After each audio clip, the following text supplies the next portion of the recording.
며칠 전에 한 방송사에서 이렇게 한 교회에 대한 소식을 여기 내보낸 적이 있습니다. 교인들을 피지로 이주시켜서 지상낙원을 건설한다고 노동을 시키고 임금도 주지 않았어요. 그리고 더 심각한 것은 타작마당이라고 해서 뭔가 조금 이렇게 문제가 있으면 막 사정없이 때리고 그 부모가 자식이 부모를 이게 서로 때리게 하는 이거 뭐 폐륜적인 것이죠. 이런 일들이 자행되는 모습이 방송에 나온 적이 있습니다. 주요 교단에서 이단이라고 정죄한 신옥주 목사와 그 은혜로 교회에 관한 이야기였습니다. 이런 일들이 우리 주변에서 왜 벌어지는 것일까? 시한부 종말론에 빠져 있었기 때문인 것입니다. 종말이 몇 년 안에 올 것이다. 그리고 종말이 어떤 형태로 올 것이냐면 대기근이라고 하는 형태로 찾아올 것인데 이것에 대비하는 장소가 필요한데 거기가 피지라는 거예요. 거기서 환난의 때를 피해 있다가 예수님의 재림을 맞이해야 한다.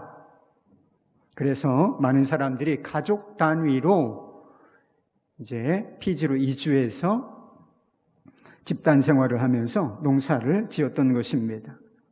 여기에 빠졌던 사람들이 얼마나 큰 상처를 받았는지 모릅니다. 그래서 이 교주에게 법원에서 판결이 내려졌는데 6년형이 내려졌습니다. 근데 어떤 사람들이 인터뷰를 하면서 우리가 받은 상처가 이렇게 큰데 6년이 뭐냐, 너무 약하다, 이렇게 이야기하는 것을 들었습니다. 이런 잘못된 종말론에 빠지려면 이렇게 잘못된 종말론이 사실 여기만 있는 것은 아니에요. 잘못된 종말론에 빠져 있는 경우가 사실 왕왕 있습니다. 이런 잘못된 종말론에 빠지지 않으려면 우리가 어떻게 해야 하겠습니까? 이 종말론 이단들의 특징이 있다는 사실을 아셔야 돼요. 첫 번째는 시한부, 그러니까 종말의 때를 정확하게 못 박아서 얘기하는 것은 비성경적인 것이고 거의 이단이라고 보셔도 무방한 상황입니다. 마지막 때 어떤 징조가 있을 것인가, 이런 말씀은 있어요. 마지막 때 뭐 재난이 있고 전쟁이 있고 또 기근이 있을 것이다, 뭐 이런 형태의 징조에 관한 말씀이 있지만 언제 그 종말의 때가 정확하게 임할 것이다, 이런 말씀은 없습니다. 모른다고 하셨어요. 심지어는 예수님도 모른다고 하셨습니다. 예수님께서 육체를 가지고 이 땅에 계셨을 때 제한이 있으셨기 때문에 나도 모르고, 그때는 나도 모르고 오직 그때는 하나님 아버지께 속하는 것이다, 이렇게 말씀하신 적이 있습니다. 정말로 겁을 주는 사람들을 또한 조심하셔야 하는 것입니다. 여러분, 우리는 종말의 때가 올 것이다, 그리고 그때에 대한 경고가 필요해요. 그러니까 무감각하게 살지 않고 그때가 올 것이다 라고 하는 것, 그리고 그때에 얼마나 엄중한 일이 벌어질 것인가에 대한 경고가 필요합니다. 그러나 이런 것에 대한 경고를 주는 것과 겁을 주는 것은 다른 이야기예요. 종말에는 양면성이라고 하는 것이 있습니다. 그러니까 종말은 아주 어둡고 부정적인 측면이 있어요. 예수 그리스도 밖에 있는 사람들에게 종말은 어떤 것인가? 무서운 심판, 지옥의 멸망을 의미하기 때문에 지옥은 무서운 것이라고 할 수 있는 것이죠. 그러나 그리스도 안에 있는 사람들에게 종말은 어두운 게 아니에요. 밝은 것입니다. 그리고 영생과 천국을 의미하는 건, 새로운 삶의 시작을 의미하는 것이 바로 종말인 것이지요.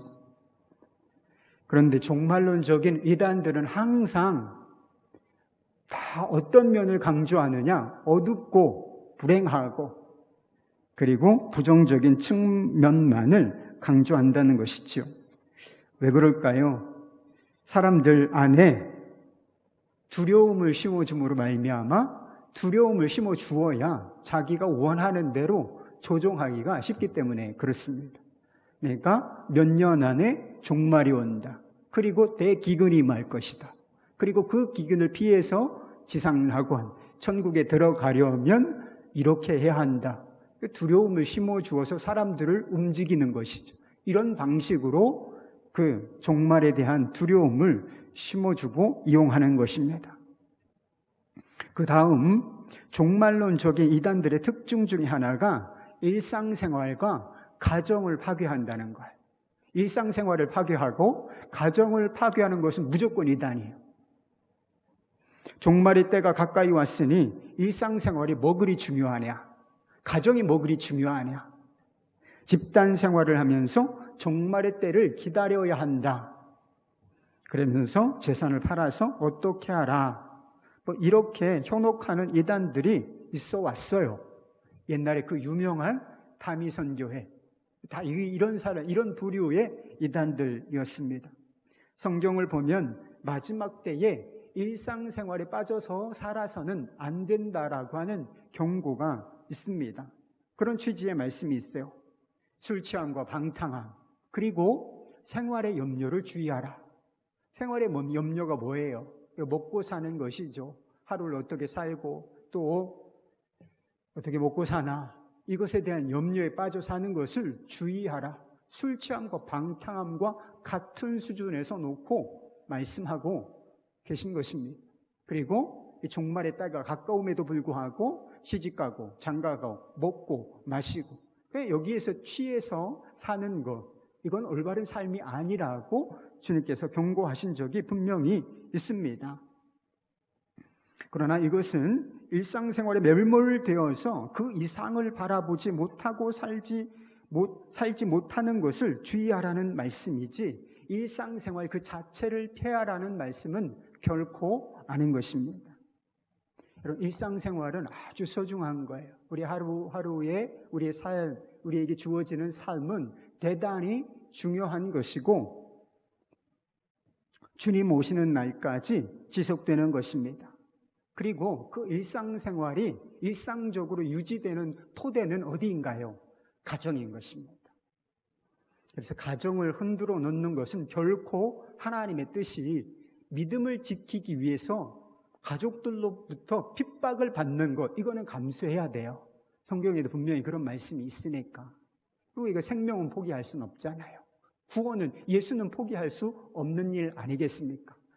가족들에게 핍박을 받는다 할지라도 믿음은 지켜야 하는 것이지요. 그렇지만 가족을 버리라, 그런 뜻은 결코 아닌 것이지요. 가정을 흔들어 놓고 가정을 가벼이 취급하는 것은 결코 우리 하나님의 뜻이 아니라는 것입니다. 그래서 바울이 그레데 교회에 침투한 거짓 교사들의 특징을 이렇게 이야기한 적이 있습니다. 디도서 1장 10절 말씀인데요, 그들의 입을 막으래요. 그들의 입을 막을 것이라. 이런 자들은 더러운 이득을 취하려고 돈과 관련이 있다는 뜻이에요. 마땅하지 않은 것을 가르쳐 가정들을 온통 무너뜨리는 도다. 가정이 깨진다, 여기를 따라서 가정이 깨진다, 무조건 이단이라는 거예요. 더러운 이득을 취하려는 의도로 그렇게 가정을 흔드는 것이다. 그들의 입을 막으라, 너는. 디도에게 그렇게 이야기하고 있는 것입니다. 여러분, 종말의 때가 올 것입니다. 종말에 대한 준비가 필요해요. 그렇다면 어떻게 부정적이고 극단적인 종말론에서 벗어나서 바르게 종말의 때를 준비할 수 있겠습니까? 그것은 하나님의 나라가 무엇인지를 정확하게 이해하는 데서부터 시작된다고 저는 믿고 있습니다. 지난 몇 주간 천국이 어떤 곳인가에 대해서 살펴보았습니다. 이번 설교의 주제가 천국이 어떤, 우리가 마지막 때에 들어갈, 죽은 이후에, 그리고 마지막 때에 들어갈 완성될 천국이 어떤 모습인지를, 그동안 천국이라고 하는 것은 알려져 있지만 그것이 어떤 모습인지를 우리가 잘 몰라왔잖아요. 그러니까 그 천국의 내 외적인 모습에 대해서 말씀을 드렸습니다. 물리적이고 가시적이고 또 장소적이며 새 하늘과 새 땅이라고 불리는 천국에 대해서 살펴보았습니다.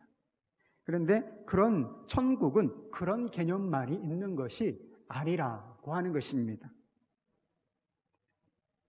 신약 성경에서 천국을 표현하는 단어가 여러 단어가 있습니다. 말씀을 드렸죠. 제가 말씀을 드렸는데 천국을 표현하는 여러 단어 중에 가장 빈번한 단어가 천국이라고 하는 단어 자체이고, 또 하나는 하나님의 나라라고 하는 단어인 것입니다. 이 복음서에도 이것이 양분돼서 이렇게 나와요. 그래서 마태복음에서는 주로 천국이라고 하는 표현을 썼고, 그리고 마가복음과 누가복음에서는 주로 하나님의 나라라고 하는 표현을 사용하고 있음을 보게 됩니다. 오늘 집에 가서 한번 살펴보세요. 마태복음에서는 거의 천국이라고 쓰여 있고, 그리고 성경을 위해서 마태복음에서는 천국, 그리고 마가복음, 누가복음에서는 하나님의 나라라고 주로 이렇게 표현이 되어 있는 것을 보시게 될 겁니다. 그렇다면 천국과 하나님의 나라가 다른 것인가? 이런 의문이 들 수 있죠. 단어가 다르니까 이것이 다른 어떤 것을 묘사하고 있는 것인가? 그렇지는 않아요. 이 둘은 하나입니다. 천국과 하나님의 나라는 똑같은 것을 의미하는 것입니다. 그런데 좀 차이점이 있다면 천국은 좀 전에 말씀드린 것처럼 물리적이고 가시적이고 또 장소적인 개념이 강해요. 그런 개념이 강한 표현입니다. 초월적이고 어딘가에 있는 그 나라, 이런 개념이 강하다면 하나님의 나라라고 하는 것은 통치권에 관한 이야기인 것입니다.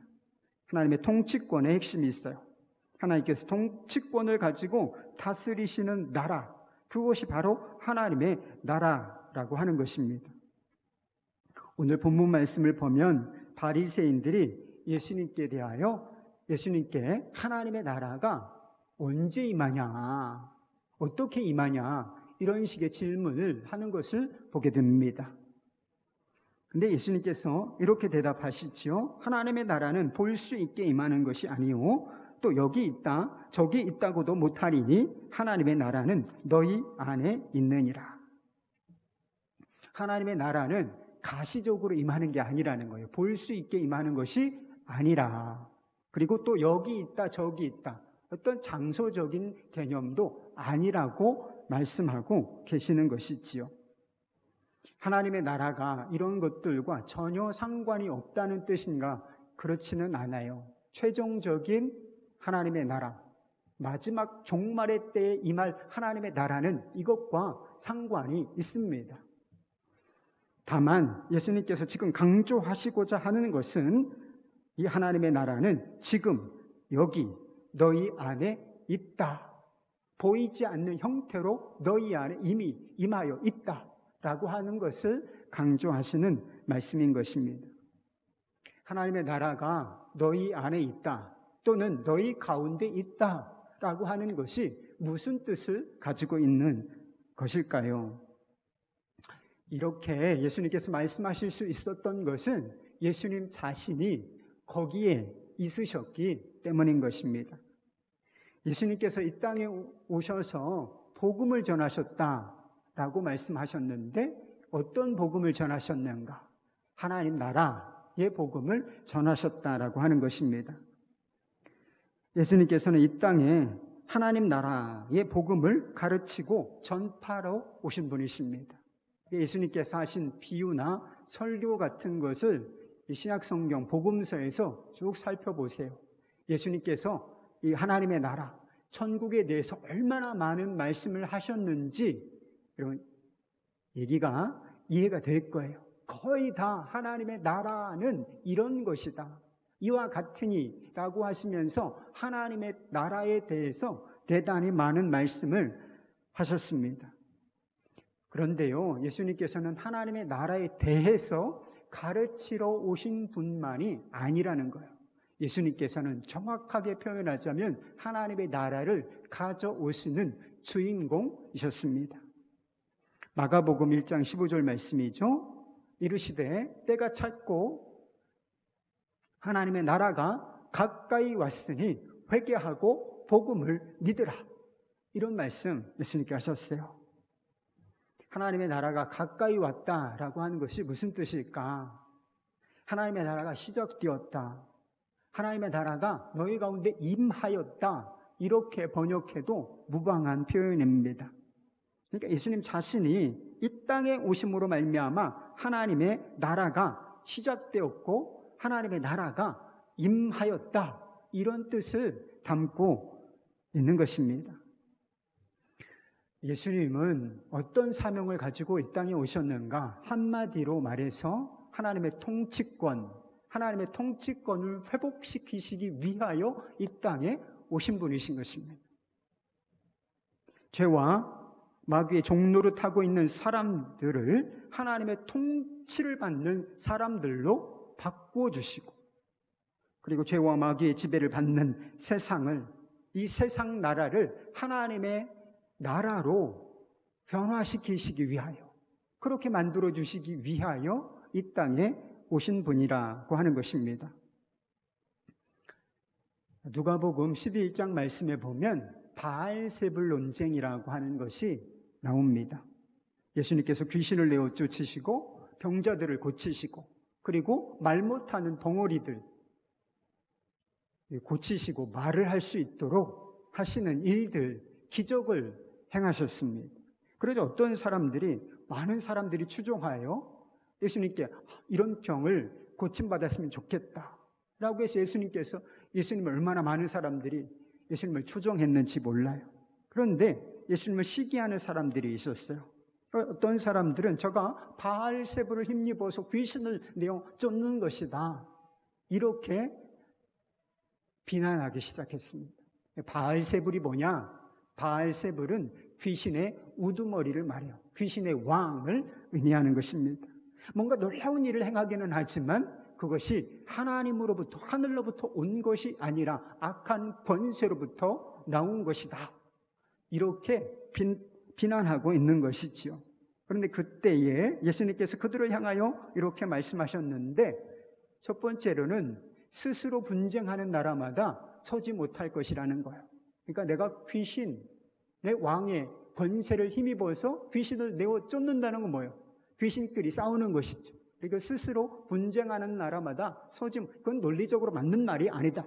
그리고 두 번째는, 내가 만일 하나님의 손을 힘입어서 귀신을 쫓아내고 있다면 하나님의 나라가 너희들 가운데 임한 것이다, 이렇게 말씀하셨어요. 여러분, 예수님께서 성령의 능력, 하나님의 손으로부터 오는 힘에 의하여 귀신을 내어 쫓으신 것이지. 그런데 이것이 무엇을 말씀하고 있는 것인가?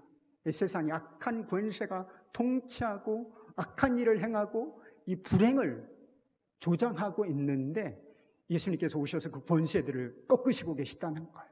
이게 무엇인가? 이것이 바로 예수님에 의하여 하나님의 나라가 임한 증거다라고 말씀하셨던 것입니다. 예수님께서는 공생의 사역을 하시면서 악한 영을 내어 쫓으시고, 그리고 각색 병든 자를 고치시고, 그리고 더러운 것들을 깨끗게 하셨습니다. 그러니까 하나님의 통치권을 회복시키시는 사역을 하신 것입니다. 그런데 하나님의 통치권을 회복시키시는 사역에 절정이 있는데, 클라이막스가 있는데, 그게 바로 예수님의 십자가와 부활이라고 하는 것입니다.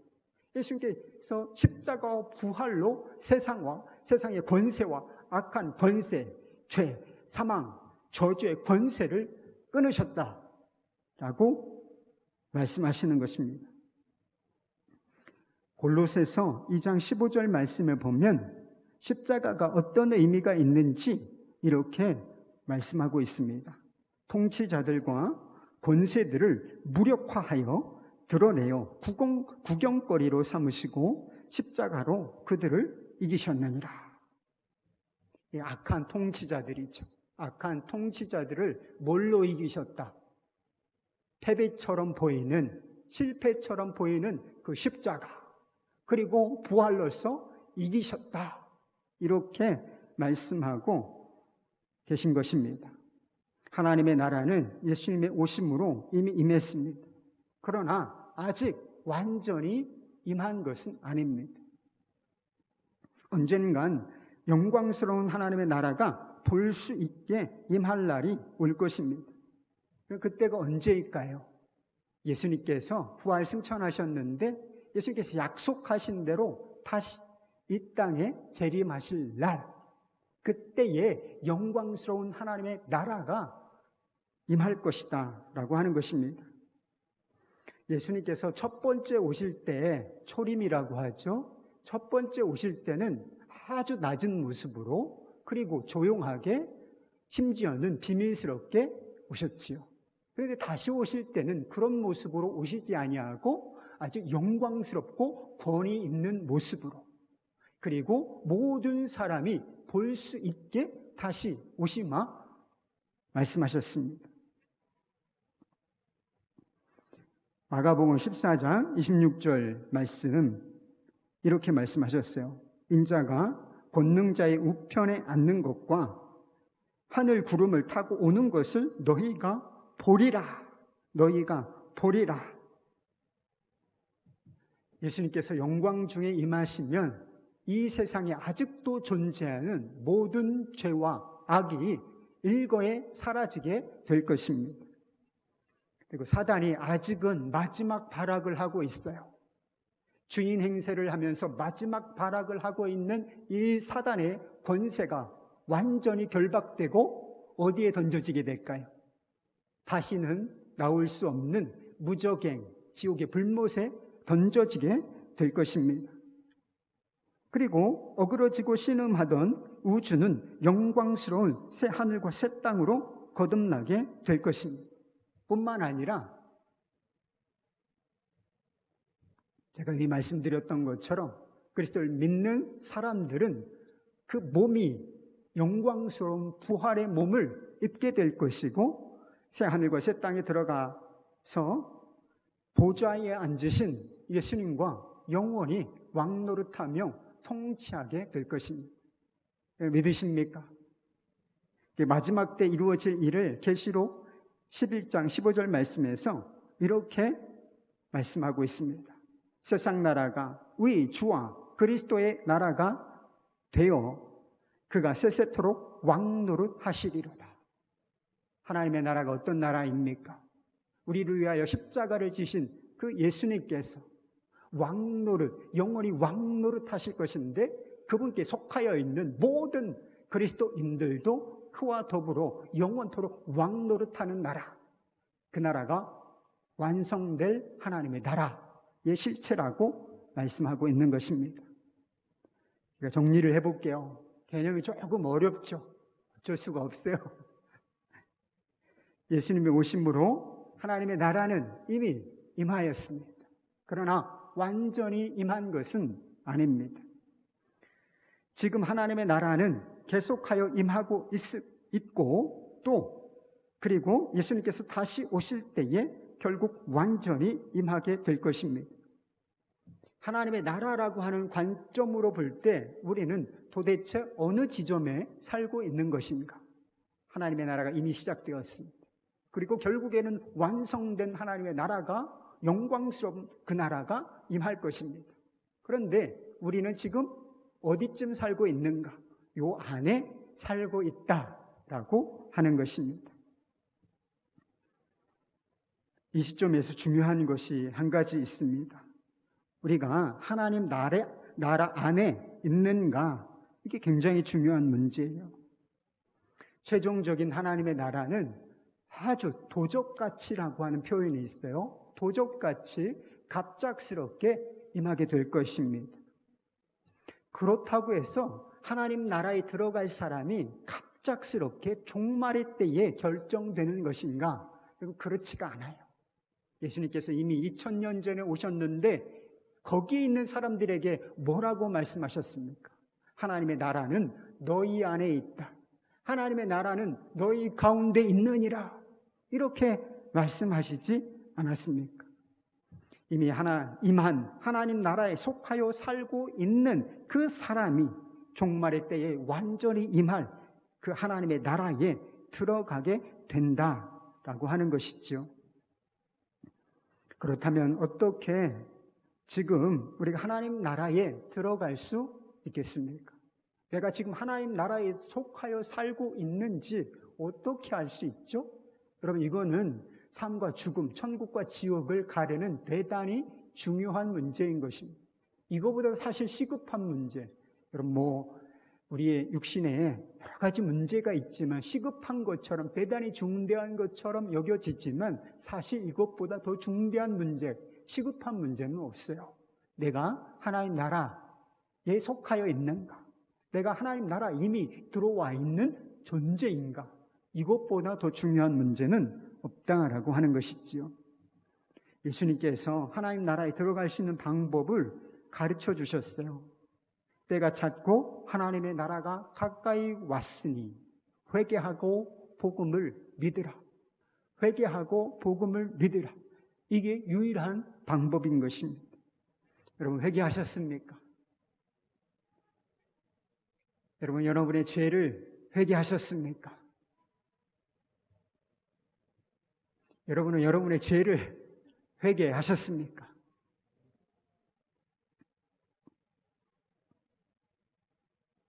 하나님의 나라에 들어가기 위해서는 회개가 필요합니다. 회개는 있어도 되고 없어도 되는 게 아니에요. 회개하지 않은 사람은 결단코 하나님의 나라에 들어갈 수 없습니다. 회개라고 하는 것은 제가 단순히 도둑질을 했습니다, 거짓말을 했습니다, 이런 죄를 용서해 주십시오, 그것도 회개는 맞아요. 그러나 근본적인 회개는 다른 의미를 가지고 있습니다. 회개라고 하는 것은 자신이, 내가 구제불능의 죄인이라고 하는 사실을 온전히 받아들이는 것입니다. 내 힘으로는 죄를 깨끗이 할 수 없고 하나님의 나라에 들어갈 수 없다. 지옥에 갈 수밖에 없는 절망적인 존재다라고 하는 것을 너무나 분명하게 인정하는 거예요. 그리고 지금까지의 삶의 방식, 지금까지 걸어왔던 그 길, 이 죄된 길에서 돌이키겠다라고 하는 단호한 결단, 그리고 이것을 회개라고 말하는 거예요.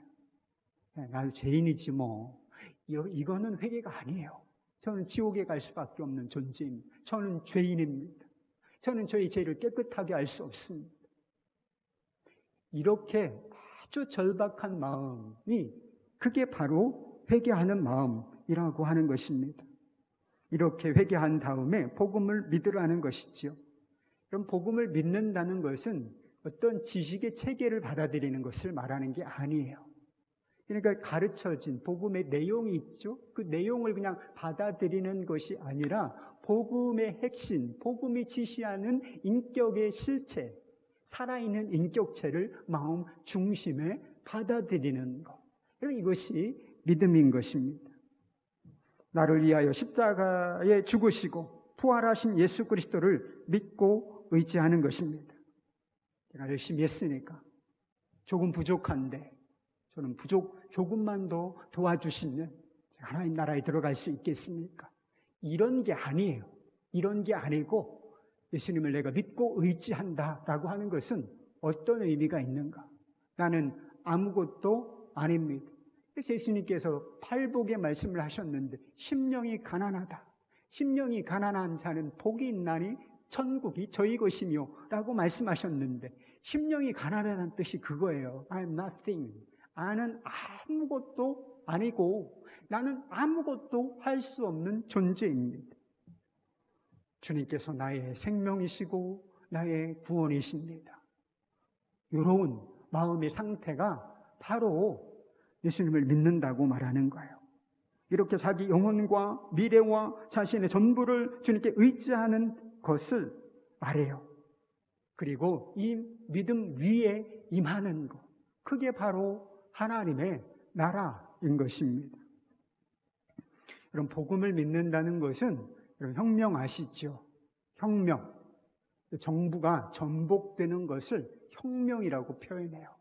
세력이 전복되는 것을 혁명이라고 표현하는데, 우리가 예수 그리스도를 믿고 복음을 믿는다는 것은 혁명적인 일과 같은 것입니다. 그것은 나라의 주인과 삶의 통치자가 바뀐다는 것을 의미하는 것이기 때문입니다.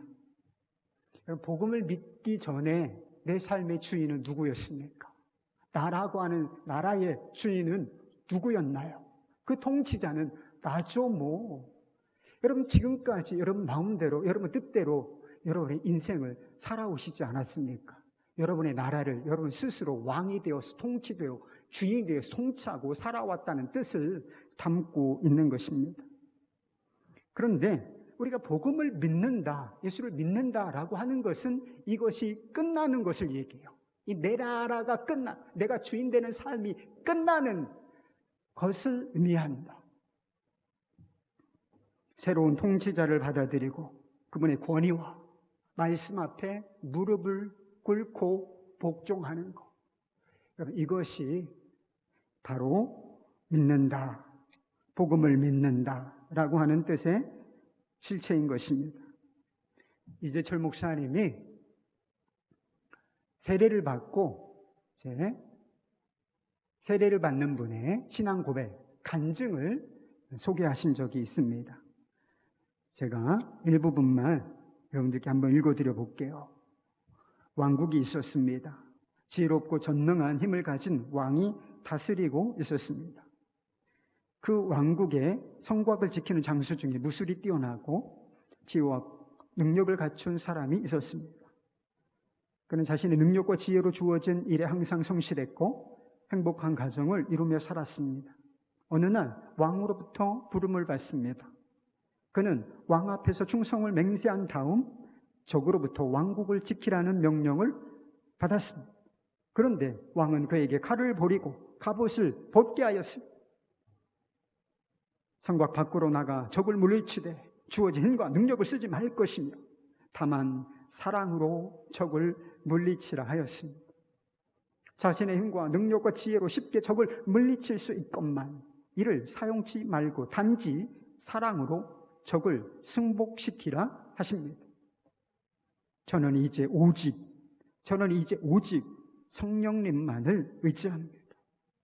헌신은 육체적 고통이 따르고 사랑은 스스로를 희생해야만 합니다. 그렇지만 저는 하나님을 왕으로 모신 군병으로 하나님의 명령에 승복하겠습니다. 우리 하나님을, 예수님을 왕으로 모시고 사랑의 법으로 세상을 살겠다, 이런 결단을 세례를 받을 때 그가 하였던 것입니다. 이것은 대단한 훈련을 받고 이러저러한 체험을 한 사람이 한 고백이 아니었어요. 이제 막 예수를 믿고 세례를 받는 그 믿음을 가진 사람, 그 믿음을 가진 사람의 고백이었던 것입니다. 여러분, 세례를 언제 받으셨어요?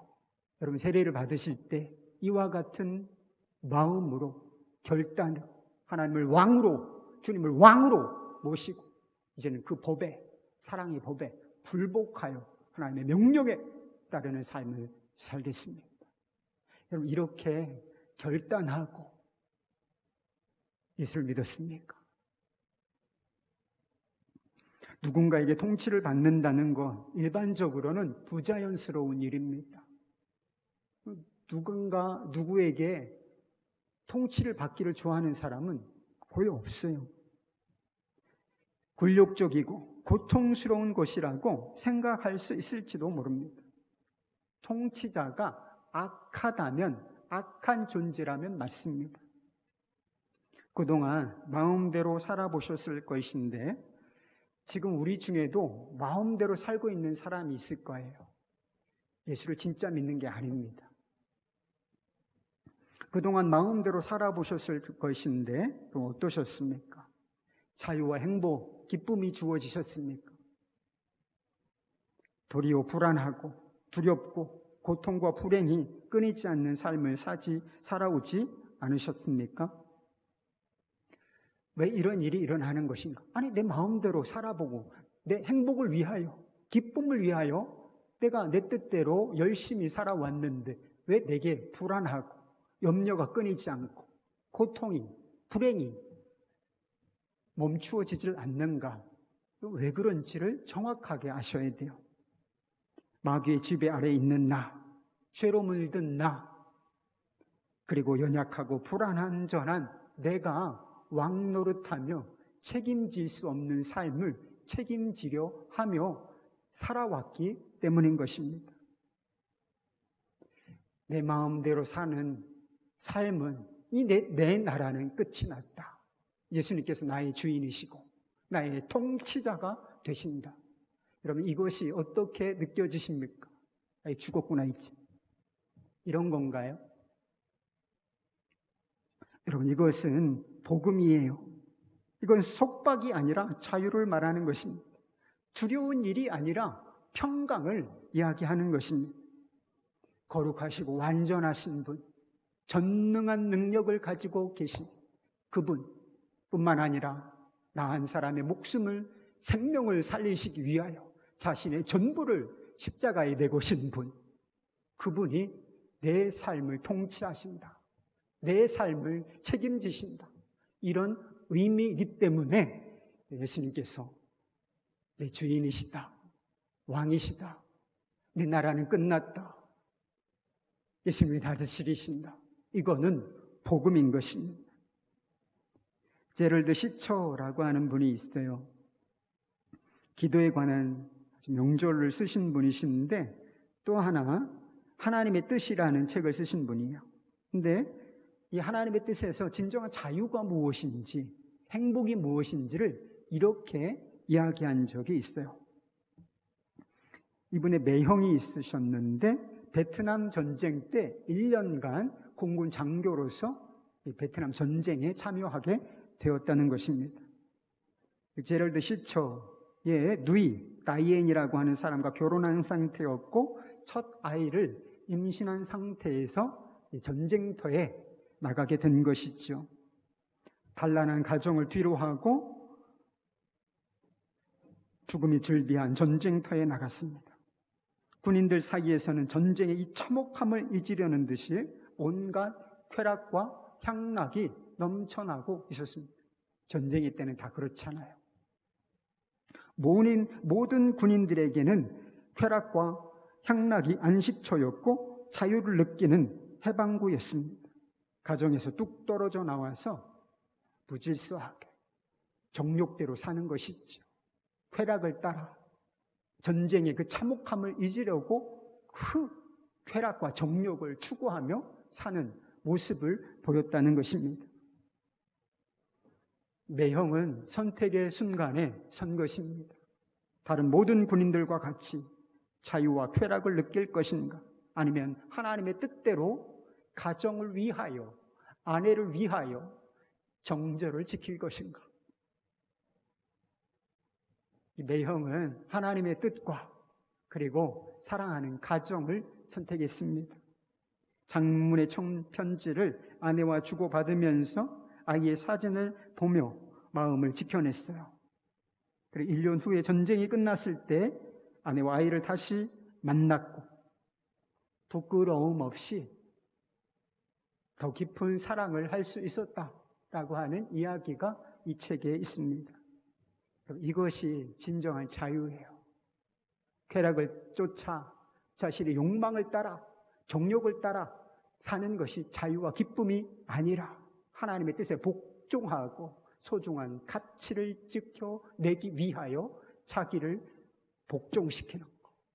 이것을 통해서 진정한 자유, 그리고 진정한 가치, 기쁨, 행복, 이것을 그가 누리게 되었노라고 이야기하고 있는 것이지요.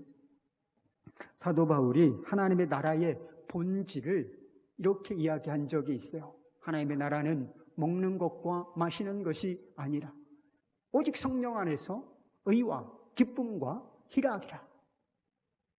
오직 성령 안에서 의와 기쁨과 의와 평강과 희락이라. 그리고 갈라디아서 5장 말씀에 보면 성령께서 다스리시는 삶의 특징을, 그 삶에 나타나는 열매들을 이렇게 이야기한 적이 있죠. 22절, 23절 말씀. 오직 성령의 열매는 사랑과 희락과 화평과 오래 참음과 자비와 양선과 충성과 온유와 절제니 이 같은 것을 금지할 법이 없느니라. 이 세상에서는 죄와 불행 속에서 살다가 어느 순간 뿅 하고 완성된 천국에 들어가서 완전한 행복과 기쁨과 희락, 의 이런 것을 누리는 것인가? 그렇지가 않아요. 이 세상에 살 때는 예수님의 성품과 전혀 상관없이 살다가 완전한 하나님의 나라가 임할 때 우리가 예수님을 닮은 모습으로 뿅 하고 바뀌어지는 것인가? 예수님처럼 되는 것인가? 그렇지가 않아요. 이것은 이미 임한 하나님의 나라를 살고 있는 사람들이 이 현실의 삶에서 지금 바로 이곳에서 누리게 되고 맛볼 수 있는 열매를 말하고 있는 것입니다. 여러분, 우리가 즐겨 부르는 찬송가 중에 483장이 있어요. 이 진리를 담고 있어요. 내 영혼이 은총 입어 중한 죄짐 벗고 보니 슬픔 많은 이 세상도 천국으로 화하도다. 2절 주의 얼굴 뵙기 전에 멀리 뵈던 하늘나라 내 마음속에 이루어진 날로 가깝도다.